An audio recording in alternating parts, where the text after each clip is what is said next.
Someone called me from a number I didn't recognize. Who could it be? I wondered aloud as I picked up the phone and said, "Hello." The voice on the other end responded, "It's me, Kevin, your son. Look, I get that you and Dad aren't together anymore, but you need to start acting like a mom. I'm in high school now, and I can't keep dealing with your problems forever, okay?" Confused, I asked, "What do you mean? Why are you calling me?" Kevin's tone turned sharp. "I'm telling you, you need to pay my child support and school fees, and do it soon. It's because of what you did, cheating and all, and now you're trying to get money from Dad. You're out of your mind." His words made me angry. "Kevin, who is this? I never had any children." "What? Are you kidding me? Are you in denial?" He shot back. "Stop playing games." Kevin must think I'm joking, but I'm serious. Like I said before, Kevin isn't my biological son. About 14 years ago, I was married to my ex-husband for about 3 years. During that time, our relationship didn't change much, and I thought we got along pretty well. We often went out together on our days off. My ex-husband had a busy job that required him to travel for work about half of the month. I knew about this from the beginning, so I wasn't too worried about it. The only thing that bothered me was the topic of children. Before we got married, I really wanted to have kids soon. We both had our own plans and priorities though. Even though I thought having kids was the right thing for us, I didn't want to push him if he wasn't ready. So I was patient and didn't rush him into anything. After 3 years of marriage, my ex-husband hadn't mentioned having children, which started to bother me. Finally, I brought it up one day. "What do you think about starting a family now?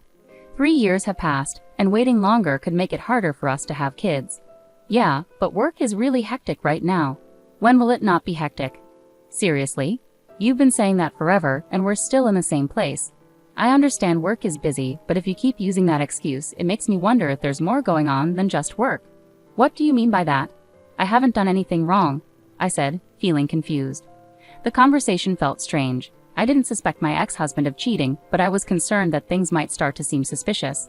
However, his reaction made me think otherwise. He's keeping something from me? I thought to myself. With that in mind, I decided to investigate.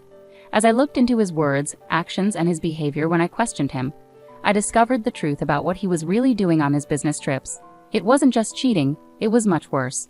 My husband was living a double life. Half the month he was with me, and the other half he was with another family. The most shocking discovery was that this other family included a child. That child turned out to be Kevin. Did you just call me? Kevin was only about 2 years old then, too young to fully grasp what was happening. It was a situation with mixed feelings, fortunate and unfortunate at the same time. Knowing someone would get hurt, I decided to talk to the other woman later. She seemed to have heard about me from my ex-husband, nodding slightly when she saw me. From our first meeting, she didn't come off as particularly friendly. Amidst the tension, we quickly got to the point. I brought up everything that troubled me, whether it was acceptable for my ex-husband to lead a double life, and whose child Kevin really was. Without any hint of regret, she calmly answered, "Carly," confidently stating she was Kevin's mother. It seemed my ex-husband had kept this a secret from me, but she had no qualms about it. I couldn't help but feel overwhelmed by the situation. Finally, I asked her what her plans were moving forward. "I'm not planning to change anything in my life now. I'm fine with how things are," she replied. "Besides, I don't think he's interested in having more children." "Why do you say that?" "When I told him I was pregnant with Kevin, he didn't seem happy. He said it would have been better if the timing had been different. So my pregnancy was more of an accident. Otherwise, I don't think he would have wanted a child. But he told me he loved kids. Doesn't that mean he wanted a child with you?" She smiled faintly and said, "Isn't that strange? If that were true, why did I, who wasn't keen on having a child, end up giving birth, while you, who wanted a child, didn't even conceive? Can he truly say he loves children?" "Well, I'm sure he said he loved kids, but maybe it was just something he said to impress you. Perhaps he used it as an excuse to get close to you." I wanted to argue, but I couldn't find the words. It felt like she had hit upon something true, and it made me question whether my ex-husband had been sincere about wanting children despite his actions saying otherwise. In the end, I started to believe the other woman was right. I felt powerless, like the best I could do was seek compensation. She seemed calm about it, which only made me feel worse. A few days later, I filled out divorce papers and handed them to my husband, telling him I would also be seeking compensation. He probably heard about it from the other woman. My husband accepted everything without questioning me. What was the point of it all? Why did this man even marry me? There was only one thing I couldn't stop wondering about. On the day I packed up and left, I asked my ex-husband, "Why did you marry me? I just don't understand." "I'm not sure either. I often wonder why we got married in the first place. If we didn't even know, maybe we shouldn't have. Yeah, maybe. If we hadn't, you wouldn't have to deal with a divorce now. But hey, you married me because you liked me, right? We both made a mistake. Let's move on to a better life now. Thank you for everything. Same to you. I'll pray that I don't choose someone like you in my next life, I said, and then we got divorced. I became single again, changed jobs, and moved to a different state, aiming for a fresh start. It was a valuable experience for me to approach everything with a new mindset. My ex-husband occasionally contacted me for paperwork, but we never discussed our current lives. Maybe he wasn't interested. He had his own life, and I had mine. About 10 years passed without us keeping in touch. Then unexpectedly, I received a call from Kevin. I was curious about the reason, but it turned out he was asking for child support and school fees. Kevin is the child born from my ex-husband's affair. Naturally, I have no legal obligation to pay, but he wouldn't accept that. Don't you feel ashamed as a mother? If that's the case, then don't have any children, he kept repeating. It was frustrating to hear the same thing over and over. I didn't want to escalate things, so I waited for him to calm down. Finally, after a few minutes, I managed to speak up. Can I say something? There are a few things I need to clarify. How did you get my number? It's obvious. I got it from Dad. Our family hasn't been doing well lately, and things seem strange. Eventually, we couldn't afford tuition and other expenses. Because of that, I had to start working part-time. Dad said it was all your fault. That's when I started hearing different things about you, Mom, that you cheated on Dad and left without fulfilling your promises to pay. Until then, I hadn't asked much about the divorce, but now it all made sense. It's all your fault, he concluded. I see. I finally understood why he was so angry. If what he said was true, any kid would be upset. But my ex-husband had lied to Kevin, and unbelievably, he had turned Kevin against me.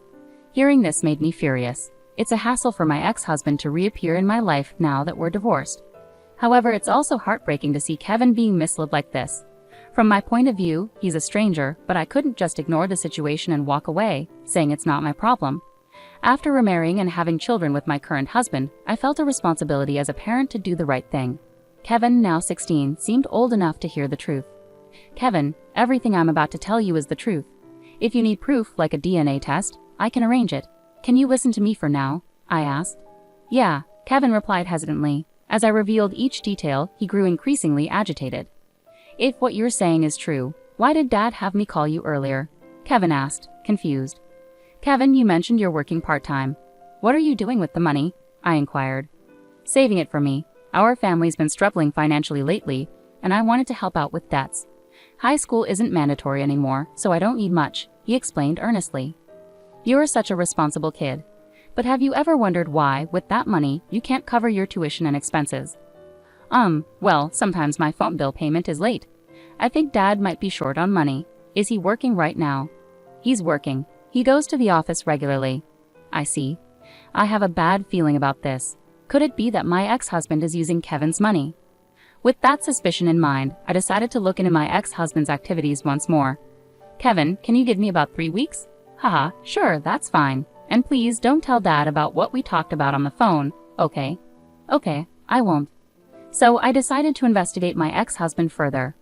I hired a private investigator and waited anxiously for the results. Some might say I'm going too far, but everything I do is for Kevin's sake. I wouldn't go to such lengths for anyone else. Even if people think I'm crazy, I don't care. Would I abandon a child who looks like he's on the verge of collapsing right in front of me? Absolutely not. I refuse to become that kind of person.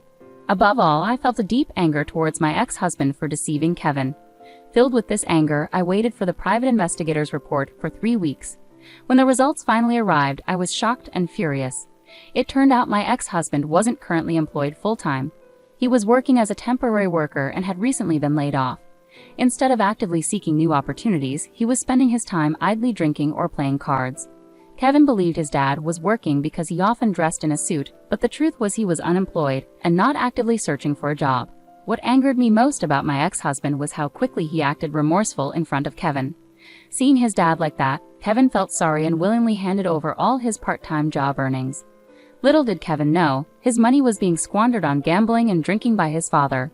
This situation couldn't be ignored. First and foremost, I needed to take action to help Kevin.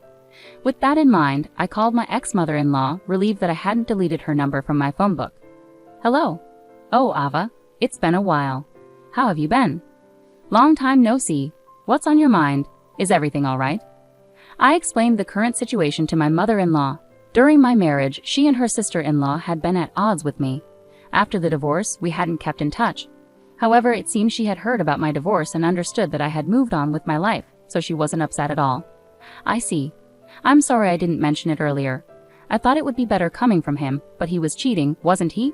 My mother-in-law's voice took on a somber tone. As I shared all the details, she let out an angry exclamation over the phone. I understand now. It all makes sense. I wasn't informed about the birth because he had a child with someone else.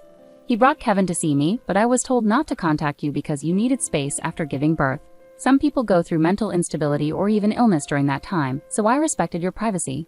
When I found out about the divorce, I felt sorry, but I didn't know how to reach out to you. Is that right? Now Kevin visits occasionally, and it brings me joy. Regardless of how he came into this world, he's not to blame. I want to support him and be there for him in the future. You've always been understanding. I'm actually relieved to hear you say that. I called because I wanted to ask you something about Kevin. Could you and your husband help raise Kevin together? Of course. Kevin worked so hard to earn money from his part-time job, only for it to be wasted on gambling. I think it's crucial to have a serious talk with him about that. I trust you to handle it, but I believe Kevin is sacrificing his future to support his father. Please let him live freely with you and his grandfather. My mother-in-law assured me that she would take care of Kevin, and thus his immediate situation was resolved. Now it was time to confront my ex-husband.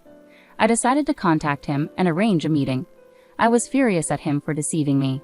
When I arrived at the cafe at the agreed-upon time and saw my ex-husband, he looked noticeably worn out. It's unusual for you to reach out to me, and wow, you look older. Anyway, what about Kevin? So you already know. Let's get straight to the point. Why did you have Kevin call me? What were you trying to achieve? I was desperate. Money's been tight lately. I lost my job due to a fraud accusation, and Kevin's mother disappeared out of nowhere. It feels like everything's slipping away from me, but my mom and Kevin still think I'm employed. It's easy to fool them as long as I act remorseful. Kevin is your son, right? Doesn't it make you feel something? He's such a dutiful son, giving me money. You won't find a more devoted son than him. I understand now. I feel relieved hearing you say these things openly. Suddenly, 3 people stood up from a nearby table and approached us. Huh? What's happening? You're truly despicable. We overheard everything just now. Even after all this time, your character hasn't changed. It's over for you.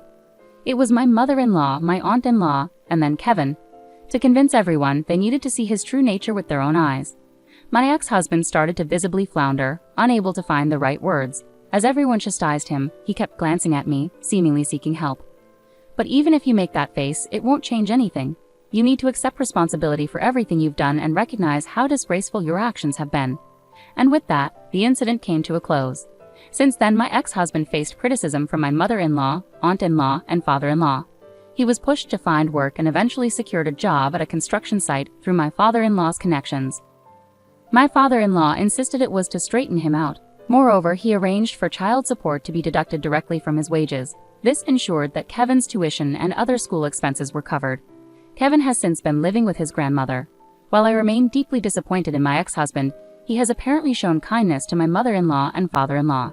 Kevin continues to be a kind-hearted child through it all. I'm still uncertain if my actions were entirely justified, but there's no denying things have improved. My greatest wish is for Kevin to find happiness. As my mother-in-law wisely said, a child born into this world bears no guilt.